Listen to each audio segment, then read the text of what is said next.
ಶ್ರೀದೇವಿ ಮಹಾತ್ಮೆ ಅಧ್ಯಾಯ 6 ವಂದೇ ವೃಂದಾರ ವಂದೇ ತ್ವಾಂ ಮಂದಾರ ಸಮಪೂಜಿತೆ ಮಹಿಷಾಸುರ ಸಂಹಾರೆ ಮಹಾದೇವಿ ನಮೋಸ್ತುತೆ. ಹೀಗೆ ಮಹಿಷಾಸುರನ ಆಪ್ತ ರಾಕ್ಷಸರು, ಸೈನ್ಯ, ರಥ, ವಾಹನಾದಿಗಳು ನಾಶವಾದವು. ಉಳಿದವರು ದಿಕ್ಪಾಲಾಗಿ ಓಡಿ ಹೋದರು. ಮಹಿಷಾಸುರನು ತನ್ನ ಮಿತ್ರರ ಸಾವಿನಿಂದ ಮಹಾಕೋಪದಿಂದ ಕೋಣದ ರೂಪ ತಾಳಿ ಬಾಲವನ್ನೆತ್ತಿ ಅಪ್ಪಳಿಸುತ್ತಾ ನುಗ್ಗಿದನು. ಆ ರಭಸಕ್ಕೆ ಭೂಮಿ ಸಾಗರಗಳು ಒಂದಾದವು. ಅವನ ಕಣ್ಣಿನಿಂದ ಹೊರಟ ಬೆಂಕಿಯ ಕಿಡಿಗಳು ಎಲ್ಲ ಕಡೆ ಹರಡಿತು. ದೇವತೆಗಳು ಮಹಿಷಾಸುರನನ್ನು ದೇವಿಯ ಸಂಹಾರ ಮಾಡುವುದನ್ನೇ ಆತಂಕ ಭಯಗಳಿಂದ ನಿರೀಕ್ಷಿಸಿದರು. ಮಹಿಷಾಸುರನು ನೇರವಾಗಿ ದೇವಿಯ ಬಳಿಗೆ ಹೋದನು. ಅವನ ಭಯಂಕರವಾದ ಗರ್ಜನೆಗೆ ದೇವಿಯ ವಾಹನ ಸಿಂಹವು ಕ್ಷಣಕಾಲ ಹೆದರಿದಂತಾಯಿತು.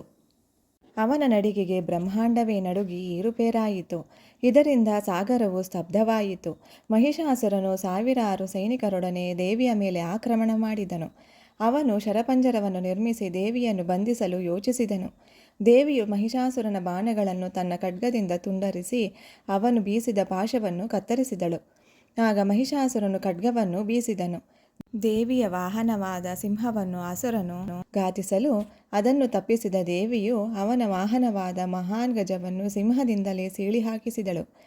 ಮಹಿಷಾಸುರ ಮತ್ತು ದೇವಿಯರ ನಡುವೆ ಭೀಕರವಾದ ಕಾಳಗ ಬಹುಕಾಲ ನಡೆಯಿತು.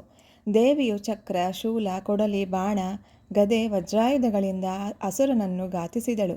ಹೀಗೆ ಸಾಗಿದ ಯುದ್ಧವನ್ನು ನೋಡಲು ದೇವತೆಗಳು ಆಕಾಶ ಮಾರ್ಗದಲ್ಲಿ ನಿಂತರು. ತ್ರಿಮೂರ್ತಿಗಳು ದೇವಿಯ ಪರಾಕ್ರಮವನ್ನು ಪ್ರಶಂಸಿಸಿದರು. ದೇವತೆಗಳು ಪುಷ್ಪವೃಷ್ಟಿ ಮಾಡಿ ಗಂಧರ್ವರು, ಅಪ್ಸರೆಯರು, ಗಾಯನವರು ನರ್ತನ ಮಾಡಿದರು. ಎಂಬಲ್ಲಿಗೆ ದೇವಿ ಮಹಾತ್ಮೆಯ 6ನೇ ಅಧ್ಯಾಯವು ಮುಗಿಯಿತು.